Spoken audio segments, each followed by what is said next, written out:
Breaking news చూస్తున్నాం.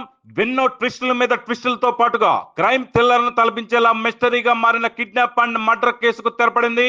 పశ్చిమ గోదావరి జిల్లా తణుకు లాయర్ భార్య శిరీష్ ప్రియుడు కిడ్నాప్ ఆపై murder missing case mystery వీడింది.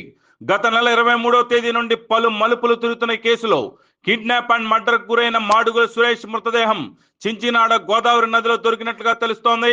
September 24వ తేదీ తెల్లవారుజామున సుమారు 6:30 గంటలకు మిస్ అయిన మాడుగుల సురేష్ కిడ్నాప్ అండ్ హత్యకు గురైన విషయం రచ్చా మీడియా బయటపెట్టింది. సుమారు 9 రోజుల పాటు సాగిన ఈ వ్యవహారంలో పోలీసులు తాత్సారం చేస్తున్నారంటూ మృతుడి బంధువులు తాడేపల్లిగూడెం ఎమ్మెల్యే బొలిశెట్టి శ్రీనివాస్ తో పాటుగా రచ్చా మీడియాకు ఫిర్యాదు చేశారు. ఎమ్మెల్యే బొలిశెట్టి ఒత్తిడి తీసుకురావడంతో పాటుగా రచ్చా మీడియా వరుస కథనాలు ప్రసారం చేయడంతో పోలీసుల్లో కదలిక వచ్చి 9 రోజుల తర్వాత ఎట్టకేలకు మృతదేహాన్ని ట్రేస్ చేశారు పోలీసులు.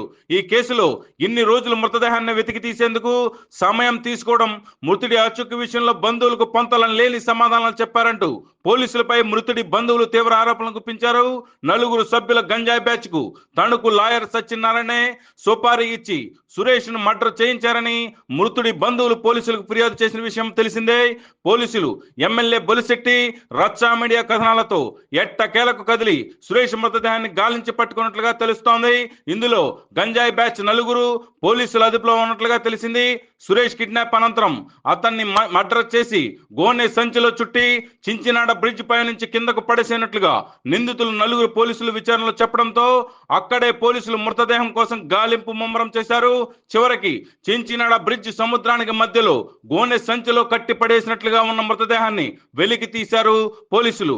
అందులో మృతుడి నీలం రంగు షర్ట్ పై కనిపించడంతో పాటుగా బంధువులు సురేష్ మృతదేహంగా గుర్తించినట్లుగా తెలిసింది. మృతదేహాన్ని పోస్ట్ మార్టం నిమిత్తం తణుకు ప్రభుత్వ ఆసుపత్రికి తరలించినట్లుగా తెలుస్తోంది.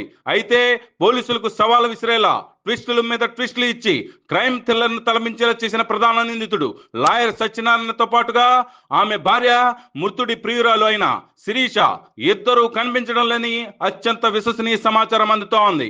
ఏది ఏమైనా ఎప్పటికైనా పోలీసులు ఈ కేసులో లోతైన విచారణ జరిపి నిందితులను అరెస్ట్ చేసి రిమాండ్కు తరలించి మృతుడు అతని బంధువులకు న్యాయం చేయాలని డిమాండ్ వ్యక్తమవుతోంది.